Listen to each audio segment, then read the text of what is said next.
Welcome to Bright Horizons with Deb and Jim. good morning and hola, buenos dias. Benvenuti a tutti. We're back as Deb and Jim. We want to thank Marilyn and Charlie Chaplin last week. Marilyn Monroe was here with Charlie Chaplin. We had a blast, everybody. Yes, Charlie, it was wonderful being with you.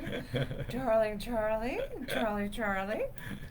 That's what's so fun about Halloween. You really experience a great Yes. time, and you're able to let it all hang out and be you and just have fun. So we really hope that you all had a great time on Halloween, no matter what it was that you did. And So we appreciate all of your positive comments, too. yes, and we were so glad to be able to share it with you. So, all right, now we are on another week, and today we will be talking about honesty and moral dilemmas. Yes. Honesty and moral dilemmas. But before we get to that, I wanted to show my beautiful niece, Jean Marie, and her daughter, Jupiter Magazine. Jupiter Magazine. Isn't that gorgeous? Jean Marie is the pediatrician in Jupiter, and Caroline is her 11-year-old daughter. So they're featured as a mother-daughter. There are several features in this magazine. But look how beautiful they are. I love you. Beautiful photo. Yes. Beautiful, beautiful. And it's National, what are we calling it? Gratitude Month because of Thanksgiving and That's Veterans right. Day. Gratitude Month. That's such a nice time. Yes. We have so much to be grateful for, Jim. We really do. And boy, oh boy, just to think that we're actually heading into the middle of November and Yes. then Thanksgiving and then Christmas. It's just amazing. And then we're looking forward to a new year. And we've had a wonderful year with Bright Horizons. Yes, we have. We And started in January. Imagine now we're in 11th month. We're flying by, but we're having a ball with And it. thank you, thanks thank you, to thank you for all joining us. Exactly. Thanks to all of you for joining us. You're what makes it happen, and we're so glad to be here and do it for you and with you. And we appreciate So, when you share it and you comment. So thank a you lot for of that. shares, a lot of comments. So, mwah. And we're on YouTube and myjameschiaffi.com. So That's right. please view us also. If you want to see back episodes, you can view it on the internet. Yes. Do we have a birthday? We do. I was looking back. Kathy Wiedemann Carpenter, happy birthday. Happy birthday. October 31st was Kathy's birthday. Hope you had a wonderful day, Kathy. We like to acknowledge everybody, as you know, anniversaries, birthdays. If there's somebody that we did not acknowledge, we apologize. Happy birthday, happy anniversary.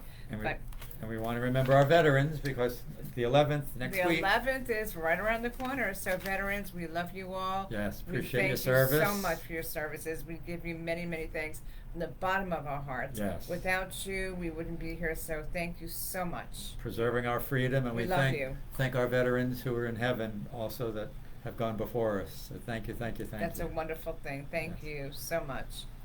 Our topic today being honesty and moral. Well, I think it's a wonderful topic. I'm going to let you start off, Jim, because I think it's just a great topic to talk Well, about. I was trying to remember my earliest moral dilemma as a child. Oh. And the one I came up with, and I can't remember if I discussed this before in one of our prior episodes.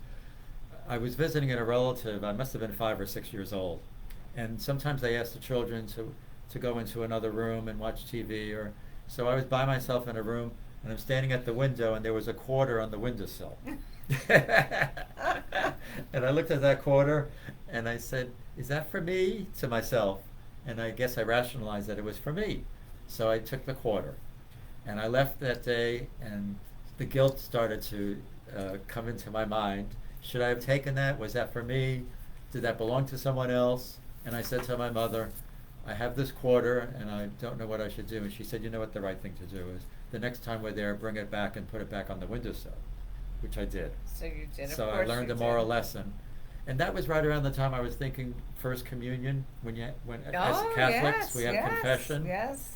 So it really sets us as Catholics into a mindset of making moral decisions, because if it's something that we feel that we've not lived up to, we want to discuss it with the priest during our sacrament of penance. Absolutely. That's a you know. good point. Yeah. Though I remember my Holy Communion at the age of 9, and I was excited wearing the little gown, like a little wedding gown, Right. to the young girls. But that's a good point. When I think about my moral dilemma, I think it was between, do I play hopscotch or general with my girlfriends? I mean, as a child, it's a wonderful thing to live in that that realm, because everything is fun and Yeah. it's carefree, and you have your parents and you have your friends and you're going to school and you're enjoying life as you should as a child, as we should as adults. But your dilemma, I remember so many things. I mean, the things that we go through children go through today, the telephones. We had jump. I mean, with me, I It loved was jump much roping. more simple life. Yes. Simple, so simple. Hopscotch. I remember we used to play punch ball because we had a schoolyard, living in an apartment building, and we'd get a group of friends together and play punch ball or roller skating. Right. So really, what was my moral dilemma? Well, what should it be today? Oh, Barbie dolls? What should it be? I was also thinking, I lived in New York City also. Uh-huh. And there was a very busy street on one side of our apartment building, and my parents always said, do not ever cross that street. Oh, yeah. So that set a moral mindset, and I never did cross that street, but there were some people in my age group who would not listen to their parents and Of cross course. the street. And I was thinking that was one, and then another one is curfew. You're told to be home at a At certain a certain time. time. I remember that all too well. And if you got to that time and you're thinking, am I going to make it? Can I stay out a little longer? That's a moral decision you're making. And when your parents set the limits, you really should stay within Well, those let me limits. tell you something. Growing up, both of my parents were strict, but my mom was the strictest. And I remember when she said 7 p.m., it meant 7 p.m. and not 7:01. Did you ever stay out later I than 7? did, and believe you me, she came looking for me. And in front of my girlfriends and friends, I was highly embarrassed, but I remember that lesson to this very day. And she came after me and said, okay, young lady, but you learn. You Right. learn, and, it was just a Well, moral our parents decision. are a wonderful guiding force Without, yeah. with providing moral Without them, yeah. Standards. And I was just thinking, you brought to mind when I was having dinner one evening and I didn't like the food. My parents would say, you have to eat it. There are children starving in other places around the world. That's true. And I just wouldn't eat it. And my parents made me stay there until I ate that. It was pasta fagioli, the Beans beans and pasta yeah. soup. Great soup. I know I never cared for vegetables, and today I adore them. Don't ask me why. My poor mother did everything to get vegetables in my mouth, Yes. whatever it took. But the point of yeah. that story was there are children in other parts of Yeah. the country, of the world, who do not have what we have. So really, you shouldn't waste food, and you really should consume it, especially as a child. Right. Naturally now we have those standards, but it's interesting what we learn as children. And it all comes, and even more so today. What is the right thing to do? Right. Honesty is the best policy. What is integrity? Well, it's doing the right thing, even when no one's looking. I mean, Right. it's doing the right thing, period. And the important reason is trust. If you have Right. a relationship with someone, whether it's a loving relationship or a friend's relationship or a Right. business relationship, if you don't tell the truth Mhm. and there's no trust, that relationship will just What's the sense? Yeah. Tell it the way it is. Right. Don't sugarcoat it. Honesty, because in the long run, why? What's the purpose of it? You only have to remember what you lied about. Does Right. that make sense? No, I Think about would hate that. to have to do. You to know, think about that. you think before you speak. Always think before you speak, and a bit of a backwards to communicate in an open and honest fashion. Whatever you need to do, and the people that know you anyway know who you are. Right. Friends, good friends, family. The attributes of honesty is, respect. Of course, we all know that. Right. Respect, Mutual and of course, respect. mutual respect, absolutely, and truthfulness. It's so important. And again, our younger generation depends upon that. We are the adults, and you have your integrity, as I just mentioned, and Yeah. of course you have your reliability, and all of that falls into focus with being honest, and it's appreciated down the long run in life, no matter what you do. And I was thinking about a client of mine who once told me about the toxic relationship she was in. And you really want That's to a bad stay out of situation. toxic relationships. Yes, And if yes. you're in one, you need to get out, because her husband didn't trust her. So no matter whenever she left the house, he was very possessive, and he, in his mind, she didn't do anything to not be Wow. trusted, but he would make her feel very self-conscious about everything she did.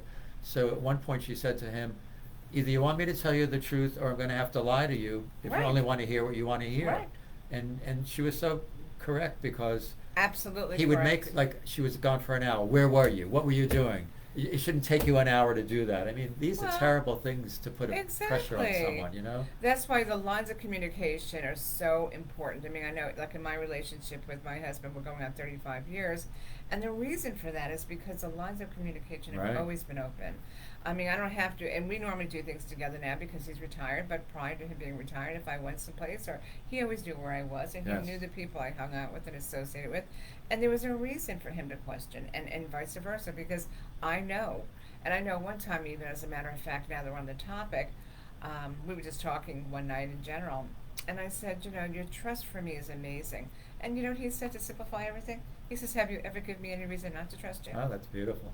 Yeah. So there you go, in a nutshell. So it is about the communication. It's about learning to talk, communicate, trust, and you know, have the courage to know who you are. Have the courage to know who the people around you are, and you know, courage. Maybe that's a strong word, but I use that word courage because a lot of times I think we try to hold in things that are not necessary to hold in because we want to let it out, and that's what being honest is all Yes. about. Don't hold back because you're only hurting yourself by doing that. Honesty among people will lead to all different wonderful avenues in your life. And you all know that I'm a writer, so I'm very Yes. observant about things that are going on around Yes, me. yes. And I often write about these things, so I wanted to point out this was interesting about moral decisions.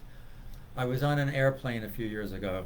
First class was right in front of me. I was at the first seat behind first class.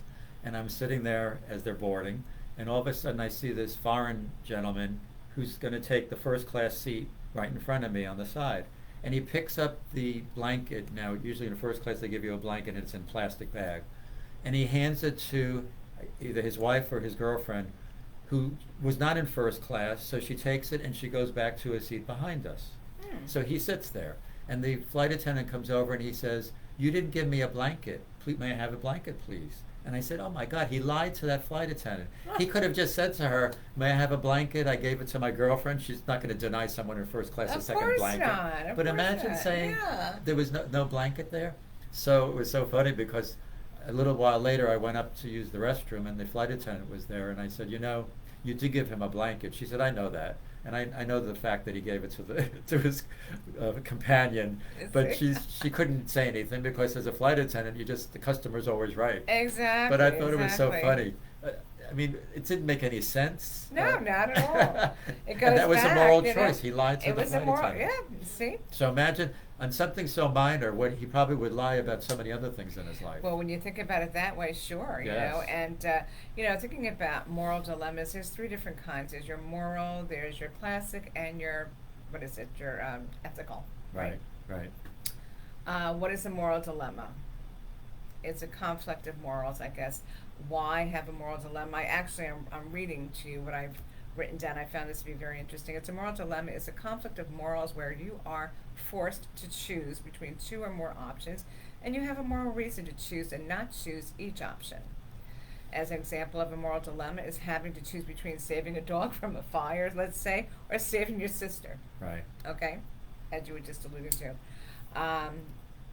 You want to use an example? He made an attempt to resolve a long-standing dilemma. The new school rules have put counselors in a terrible dilemma. Another sentence: Kate found herself in a dilemma when her two best friends were fighting. Yeah, Think who about do what you- we go who- through on a yes, regular basis yeah. in life. Who Every do day you, we what do you face do? those, yes. And how do you face the right decision? What do you do?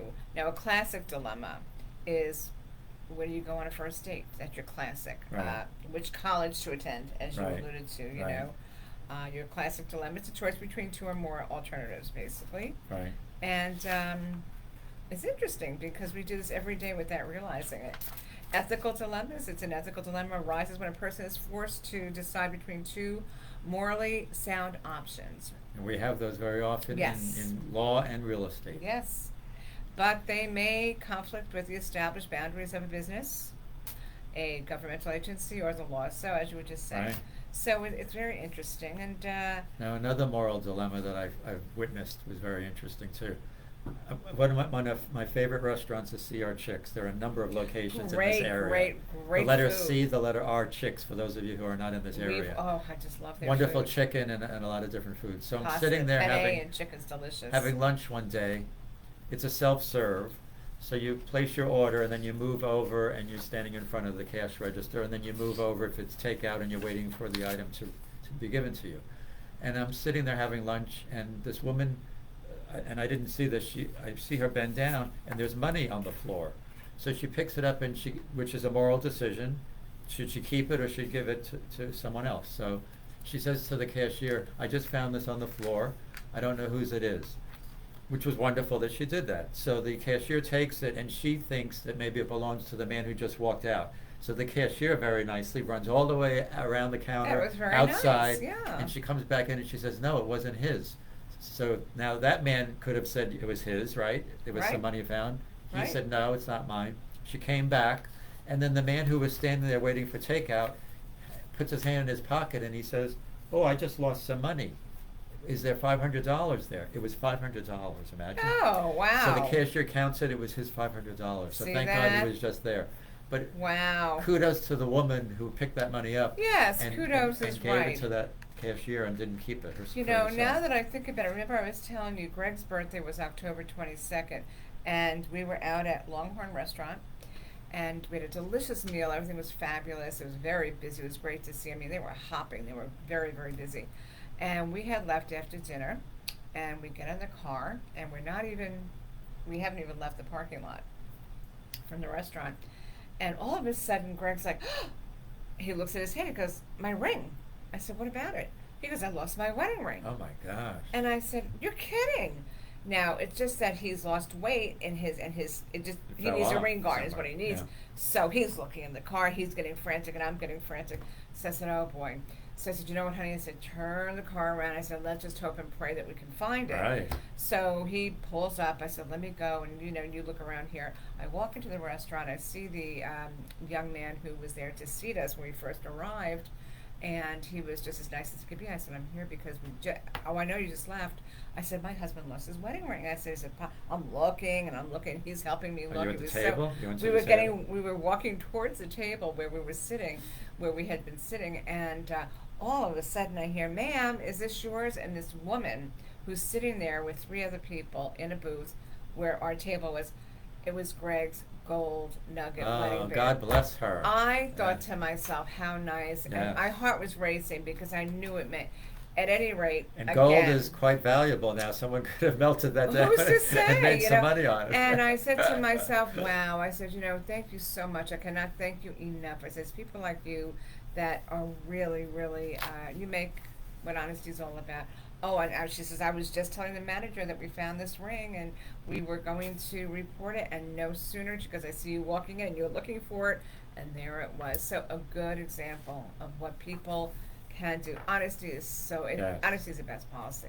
Now, I Always have keep it in another mind. observation too, because sometimes anger can enter into the mix The and, realm- oh, and can yeah. take over your morals Is dilemma. that the truth, though? That is so true. So I'm standing outside of a restaurant waiting for the valet with my car, and this SUV pulls up across the street. A woman is driving, a senior citizen. I'd say she probably was in her 80s. A man comes out of the passenger side, opens up the back of the vehicle, and takes a walker out, which I guess he was going to help her with. Uh-huh. And all of a sudden, the door on the hatch top comes down on his head, Ooh. and he gets angry, and he's holding his head, and he's saying words that are curse words. So No he curse comes words. out from under that Be nice, be that nice. hatch, and the woman gets out of the driver's seat, and he walks over to her and he pushes the walker to her and almost knocks her over because he's so angry. Oh, my goodness. Now he made a moral decision out of anger to hurt that poor woman because he felt that Aw. she was responsible for this hatchback coming down on his Aw. head. Terrible decision, and I couldn't believe that he would do the such poor a thing. thing. I know. My gosh. And it was a terrible thing to witness. But another moral dilemma that was made out of anger, unfortunately. That where poor he didn't woman. think- I mean, yes, he could have terrible. really hurt her. Right. I mean, that was just a freak accident that Yes, happened. I mean, it I wasn't. know. It didn't say, well, I'm going to hit you in the head because. Right. I should say punishment. It's basically that's a decision. I mean, why punish her? Wasn't her I fault. know, I know. Had it been on a different, the shoe on a different foot, what would have happened? Right. I would have been like, oh darn it, or something. But I mean, I surely wouldn't go after my friend or my Right. husband and take it out on them. You know, was it their fault? Oh my goodness, you know. Then I had another one come to mind. This doesn't have to do with anger. This has to do with honesty. A former staff member of mine, Sherry, lived near the North Lake Boulevard area, and she was going shopping one day in one of the big box stores. I don't know if it was Lowe's or Home Depot or one of Mhm. those. So she's walking into the store and she sees a man coming out real fast with two televisions on a cart, and the alarm's going off on the door. Ooh. And he runs out, and he keeps running across the parking lot. And she goes in and she says to the manager, "Is something wrong here? You know, I saw that man walk out with two televisions." He said, "Oh, that happens quite often. I can't do anything about it." So Sherry, Aw. on her own, said, "Well, I'm not going to allow that to happen." Exactly. She followed the man Good for across the her. parking lot. Yay. He walked across the street and he went somewhere and he was taking one of the televisions and putting it like in a car. She grabbed the cart and she took the second television back to the store. Oh my word! Good for her. Now that was a moral decision on the spot. She could have been hurt. I you know, was just thinking that. I mean, she took a chance in her own hands. but she felt that was what an a good injustice. person. Yes. And you know, I'm all about. I don't like injustices, so kudos Right. to you, Sherry. Yes. That was a lovely thing to Yes, do. it was. And you would, I would think twice before doing something like that. But honestly, yes. Right. I mean, To it's, correct an injustice, that was a moral decision she there's a made. lot of times we sit back and we see something done right in front of our eyes, and it's like, wow, how could they say that? How could they do that? And then you say to yourself, well, do I get involved? Do I not get involved? I mean, I've seen parents go after their children in such a way, and I'm thinking, oh my God, that poor child. And I think about that movie, Mommy Dearest. Yes, oh, go with Joan With Joan Crawford. Crawford. I'm like, oh my goodness. I mean, you know, hey, it's just, it's a decision you have to make. Yes. Right. When I was reviewing this material, I came across Aristotle, who we all know, the great philosopher. Sure. Now, he spent many years with the royal family in Macedonia, and unfortunately, they were consumed with the acquisition of wealth. That was their main concern, Right. nothing else. So that's another thing that can affect our moral decisions. Things around us, material things, Right. should not be our primary concern. So it resulted in rivalry among the soldiers of Macedonia, and the family members were killing each other, all because of wealth, you know, and concerns about that. So what he said was, know thyself. We've heard that expression before. Know thyself. And it's so true. Because you need the courage to overcome these temptations that we might have, and be strong and make the moral choice to do the right thing and not be concerned with wealth or acquiring money and Right, those type of right, things. you know. right. So I thought that was very interesting. It is, Back so many extremely. years ago, it was a consideration that was something that Aristotle considered. I like that. So he encouraged the development of habits like generosity, integrity, honesty, fairness, kindness, responsibility, and good humor. I love that. Good humor. Yes. Remember the Gonna good have to humor take a man? sip of water. I was going to say good humor. I thought about the ice cream. Used to love that Growing ice cream up, truck. Growing up in New York City, we had Mr. Frosty, Mr. Softy coming around. With the bells, oh, right? They rang the bells. music, and we couldn't get enough. Mom, the ice cream man's here. He throw money down from the window. Here you go. You know, it's Now, there was a book I also wanted to mention, written by David Brooks, David Brooks. Okay. in which he discusses resume virtues, such as achieving wealth, fame, and status, versus eulogy virtues. What someone would read at your funeral, the virtues that would be Yes. highlighted, which are kindness, bravery, honesty, and faithfulness. So it's interesting, his perspective, that you have resume virtues, which can be counterproductive to your eulogy virtues. Right. So naturally, he expects us to focus on the eulogy virtues, which are more important in Right, life right. than the others. And there was a man that he cites in his book, Dr. Bill Krisoff, who was in his 60s. One of his sons, unfortunately, was killed in Afghanistan. Bill never served in the military, but he felt that he was an orthopedic surgeon. He had retired, but he felt that he wanted to give back to the United States in recognition of his son. So he went to the recruitment bureau, and they said, sorry, you're too old, you can't serve in the military. Well, he happened to meet President George Bush at the time, and he told the president that story. And do you know they made a waiver for him? When President George Bush heard his story, they made a waiver and they allowed him to serve in the military. I think So as that's an orthopedic wonderful. surgeon in his 60s, he went back to Afghanistan and he served the soldiers and the people of Afghanistan. God bless. God bless Dr. I Bill think that is Kristoff. wonderful. What a Yes. beautiful thing. Yes. What a beautiful thing. You know, an honest man is always respected, honored, and recognized by society. Which So, is Dr. Bill Kristoff. yes, that's a yeah. lovely, lovely thing. Beautiful. Yes. And of course, there's always the other side of every coin. There's also negative, Yes. but we know how that goes, the effect of dishonesty. So we all know what it's about. And I can't go any further without my dear friend, Marie. Marie. Oh, I hit a button here, so I've got to get something off the screen.